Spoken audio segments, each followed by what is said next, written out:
Das Delay, meine Damen und Herren, ich bin Sonam Lhamo und herzlich willkommen zu Tibet diese Woche, den wöchentlichen Nachrichten dieser Woche zu Tibet, seine Heiligkeit und Dalai Lama und der tibetischen Zentralverwaltung. Schauen wir uns als erstes die Schlagzeilen an. Seine Heiligkeit der Dalai Lama bekräftigt sein Engagement für den Weltfrieden. Seine Heiligkeit der Dalai Lama gewährt Sityung Bemba Tsering die erste persönliche Audienz seit dem Lockdown. Seine Heiligkeit der Dalai Lama drückt sein Mitgefühl mit den Opfern der Tornados in den USA aus.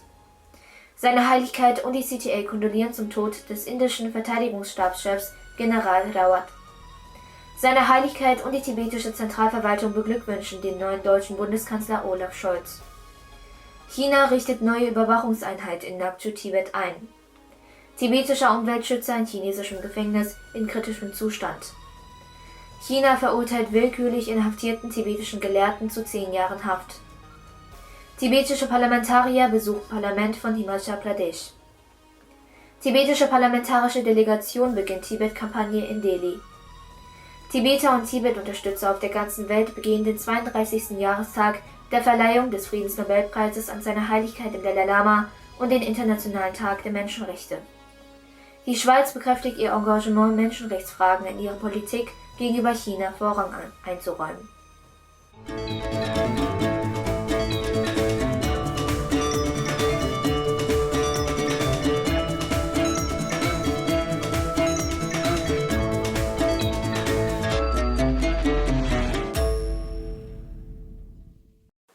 Am 10. Dezember nahm seine Heiligkeit der Dalai Lama auf Einladung des Gade-Shartse-Zentrums in Taiwan an einer Feier anlässlich der Verleihung des Friedensnobelpreises an ihn im Jahre 1989 teil. In seinen Ausführungen bekräftigte seine Heiligkeit der Dalai Lama sein Engagement für den Weltfrieden und die Wiederherstellung der historischen Rechte der Tibeter.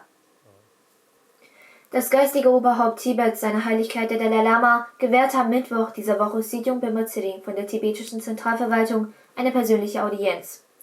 Dies ist die erste persönliche Audienz bei seiner Heiligkeit des Dalai Lama seit Beginn der Covid-19-Pandemie Anfang 2020. Es ist auch die erste offizielle persönliche Audienz von CTA-Präsident Bemba Tsering bei seiner Heiligkeit dem Dalai Lama, seit er im Mai dieses Jahres das Amt des Sityung übernommen hat. Seine Heiligkeit der Dalai Lama hat sich in einem Schreiben an Präsident Joe Biden gewandt, um seine Besorgnis über die Verluste an Menschenleben und Eigentum zum Ausdruck zu bringen, die so viele Amerikaner während der jüngsten Tornados in mehreren Bundesstaaten, darunter Arkansas, Illinois, Kentucky, Missouri und Tennessee, zu beklagen haben. Seine Heiligkeit der Dalai Lama sprach den Familienangehörigen des indischen Generalstabschefs der Streitkräfte, General Bipin Rawat, und anderen, die letzte Woche bei einem tödlichen Hubschrauberabsturz ums Leben kamen, sein tiefes Beileid aus. Der Sprecher des tibetischen Exilparlaments, Khenpo Sonam Tempe, schrieb ebenfalls an die Familienangehörigen von General Rawat und sprach ihnen sein Beileid aus. Während er der scheidenden Bundeskanzlerin Angela Merkel gute Wünsche übermittelte, gratulierte seine Heiligkeit der Dalai Lama Olaf Scholz zu seiner Wahl zum Bundeskanzler von Deutschland. Seine Heiligkeit der Dalai Lama äußerte sich optimistisch, dass Deutschland unter der Führung des neuen Bundeskanzlers eine führende Rolle bei der Wahrung von Freiheit, Rechtsstaatlichkeit, Demokratie und der Achtung der Menschenrechte in der ganzen Welt spielen wird. Der Sityung der tibetischen Zentralverwaltung Bemba Tsering und der Sprecher des tibetischen Parlaments im Exil, Khenpo Sonam Tempe, überbrachten Olaf Scholz im Namen der Tibeter aufrichtige Glückwünsche zu seiner Wahl zum Bundeskanzler. Die Tibeter in Nagchu sind mit einer verstärkten Überwachung ihrer Online-Aktivitäten konfrontiert, da das Büro für öffentliche Sicherheit in Nagchu kürzlich eine digitale Überwachungseinheit eingerichtet hat.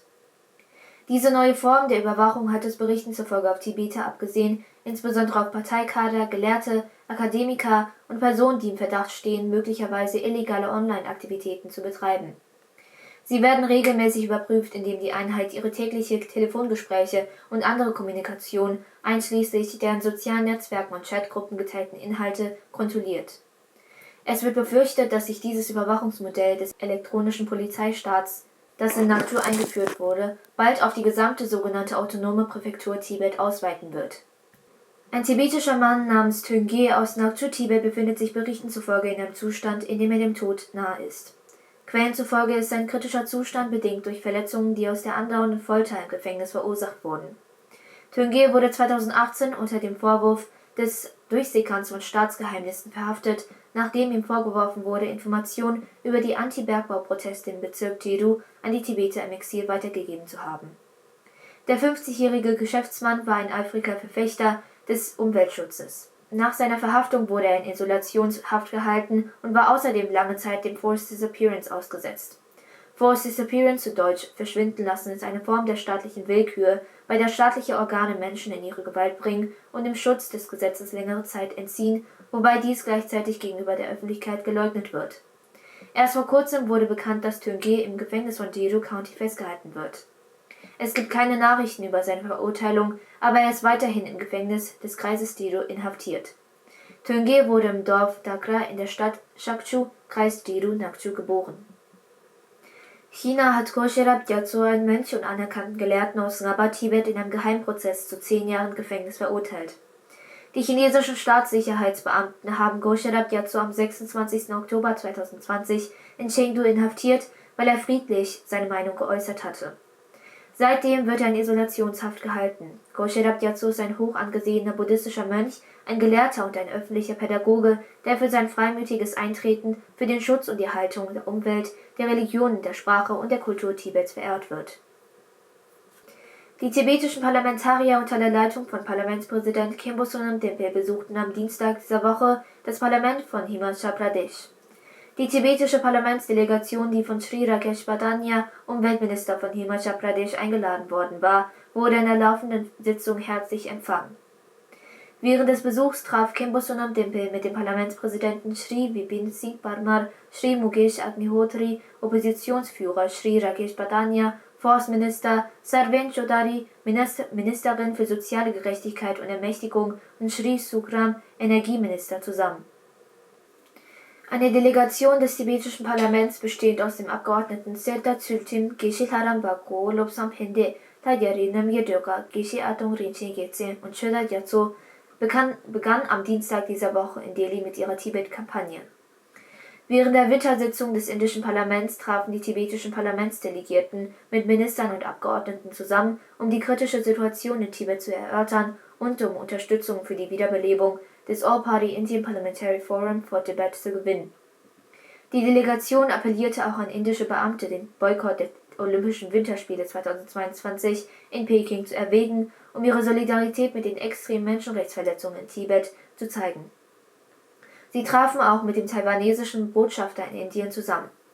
Die Tibet-Kampagne des tibetischen Parlaments wird noch bis zum 23. Dezember fortgesetzt. Am 10. Dezember 2021 jährte sich zum 32. Mal die Verleihung des Friedensnobelpreises an seine Heiligkeit, den großen 14. Dalai Lama. Unter der Leitung der tibetischen Zentralverwaltung feierten Tibeter in aller Welt diesen Anlass.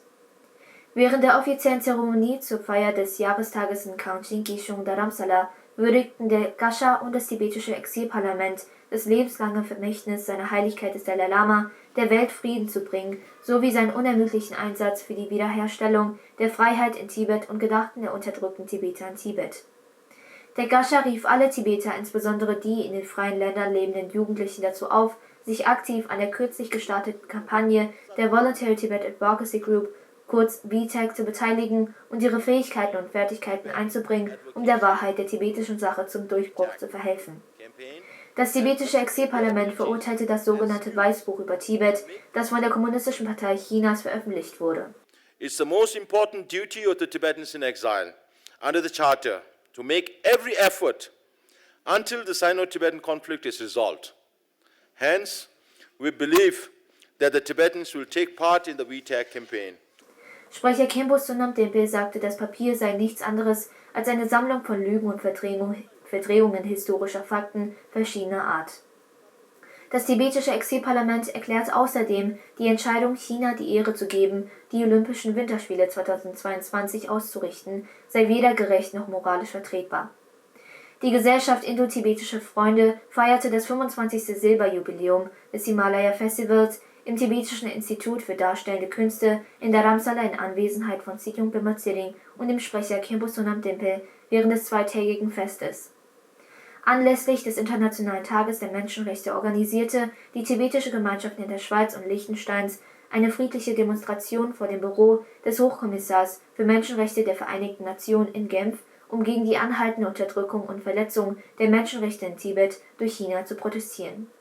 In ähnlicher Weise organisierte die tibetische Gemeinschaft in Österreich einen Friedensmarsch von der chinesischen Botschaft zur Wiener Innenstadt. Der Repräsentant Dr. Arya Tseongyalpo vom Tibet-Büro in Japan nahm an einer Rede und einem Friedensmarsch teil, um den Tag der Menschenrechte zu begehen und zur Achtung der Menschenrechte in Asien und weltweit aufzurufen. Das Komitee Respect Human Rights in Asia organisierte den Vortrag und den Friedensmarsch in Tokio. Der Abgeordnete Dr. Arya informierte die Zuhörer über Chinas Menschenrechtsverletzungen in Tibet und kündigte die Veröffentlichung der japanischen Version des Buches 100 Gräueltaten der Kommunistischen Partei Chinas in Tibet an. Hunderte von Menschen nahmen an der von der tibetischen Gemeinschaft in Australien organisierten Feier teil. Die Parlamentarische Gruppe für Tibet in Litauen beging den Tag mit einem Webinar zur aktuellen Menschenrechtslage in Tibet. Für den neu ernannten Repräsentanten Dr. Namgyal Chudup in Washington D.C. war die Veranstaltung zur Feier des Tages der erste offizielle Termin. Bei der Veranstaltung in Washington D.C. war Hu Ping, Chefredakteur von Beijing Spring, zu Gast, während die Tibeter Gemeinschaft in Boston den Tag in Anwesenheit des NBA-Stars der Boston Celtics und Menschenrechtsaktivisten Ines Kanter Freedom und den ehemaligen Sejong Dr. Lobsang Singhi feierte. Das in Moskau ansässige Tibet-Büro, die Save Tibet Foundation und die Moskauer Tibeter Gemeinschaft und der Daebung Gomang Fund organisierten zu diesem Anlass ein Gebet für das lange Leben seiner Heiligkeit des Dalai Lama. In Nepal, organisierte vom Tibet-Büro in Kathmandu, feierten die Tibeter an dem Tag unter strengen Sicherheitsvorkehrungen in Dagar-Kloster in Swayambhunath. Khen Rinpoche vom Kloster Shega Chöde Gade Leshe Ling nahm als Hauptgast an der Feier teil. In London organisierte die tibetische Gemeinschaft in Großbritannien eine fröhliche Feier mit kulturellen Darbietungen, einer Essaylesung, einem Quizwettbewerb über seine Heiligkeit, dem 14. Dalai Lama und einem Baumpflanzungsprojekt. In der laufenden Wintersession des Parlaments hat die Schweiz den zunehmenden Druck Chinas auf die tibetische Sprache zur Kenntnis genommen und ihre Verpflichtung bekräftigt, in ihrer Politik gegenüber China Menschenrechtsfragen Vorrang zu geben. Nicolas Walder, Mitglied des Parlaments und Co-Präsident der Schweizerischen Parlamentarischen Gruppe für Tibet, äußerte sich besorgt über die zunehmende Förderung des Mandarin durch China, die zur zwangsweisen Schließung aller verbleibenden Schulen mit tibetischem Unterricht führt. Er fragte den Bundesrat nach seiner Meinung zur aktuellen Situation der kulturellen Rechte des tibetischen Volkes und erkundigte sich auch nach der Haltung der Schweiz zu den religiösen Rechten des tibetischen Volkes, insbesondere dem Recht seiner religiösen Führer, frei wählen zu dürfen. Ich danke Ihnen für Ihre Aufmerksamkeit. Auf Wiedersehen und bis nächste Woche.